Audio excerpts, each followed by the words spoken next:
जय जय रघुवीर समर्थ. माझ्या या जय जय रघुवीर समर्थ या चॅनलवर तुम्हा सर्वांचं स्वागत. आपण दासबोधामधील काही ओव्यांचं निरूपण, अर्थ मला जसे समजेल तसा मी तुम्हाला सांगण्याचा प्रयत्न करत आहे. आपला दशक पहिला, त्यामधील समास पहिला यामधील काही ओव्यांचे निरूपण मी सांगण्याचा प्रयत्न केला आहे. आज आपण पुढील काही ओव्यांचे अर्थ पाहणार आहोत. पुढील ओवींमध्ये रामदास स्वामी असे म्हणतात, नाना समती अन्वये म्हणोनी मिथ्या म्हणता नये, तथापि हे अनुभवासी प्रत्यक्ष आता. मत्सरे यासी मिथ्या म्हणती, तरी अवघेची ग्रंथ उच्छेदती. नाना ग्रंथांच्या समती भगवत वाक्य. शिवगीता, रामगीता, गुरुगीता, गर्भगीता, उत्तरगीता, अवधूतगीता, वेद आणि वेदांत, भगवद्गीता, ब्रह्मगीता, हंसगीता, पांडवगीता,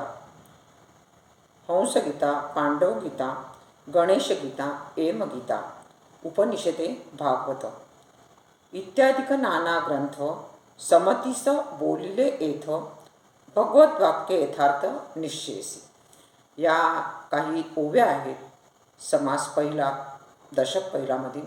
त्याचं आपण आता अर्थ जाणून घेण्याचा प्रयत्न करूया, किंवा आपल्याला अगदी सोप्या भाषेत आहे त्यामुळे आपल्याला तो समजून येण्यास कोणत्याही प्रकारची अडचण येणार नाही.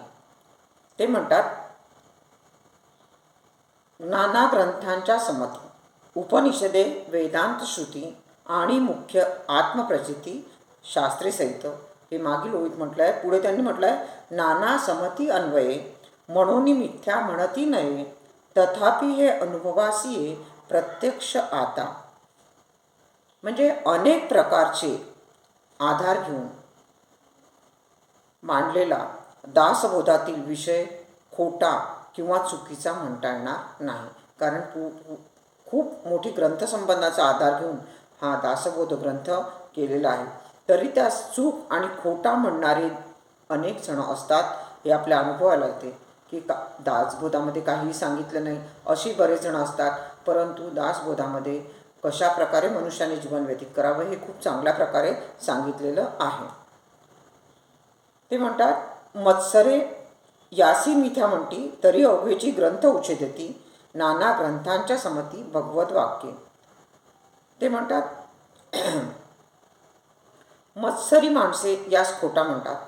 जे लोक द्वेष करणारे असतात, मत्सर करणारे असतात, ते दासबोधाला खोटा म्हणतात. पण तसे म्हणताना सर्व थोर आधार ग्रंथांचा आणि प्रत्यक्ष भगवंताच्या वचनांचा, अर्थात सगळ्या वेदांत ग्रंथांना खोटे मानावे लागेल हे त्यांच्या ध्यानात येत नाही.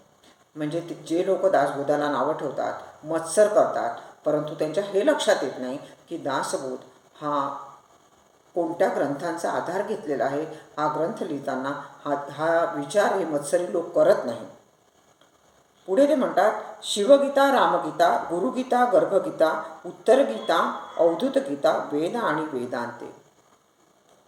ते म्हणतात, शिवगीता, रामगीता, गुरुगीता, गर्भगीता, उत्तरगीता, अवधूतगीता, वेद आणि वेदांत किंवा शरीरभाष्य, तसंच भगवद्गीता, ब्रह्मगीता, हंसगीता, पांडवगीता, गणेशगीता, एमगीता, उपनिषदे, भागवत.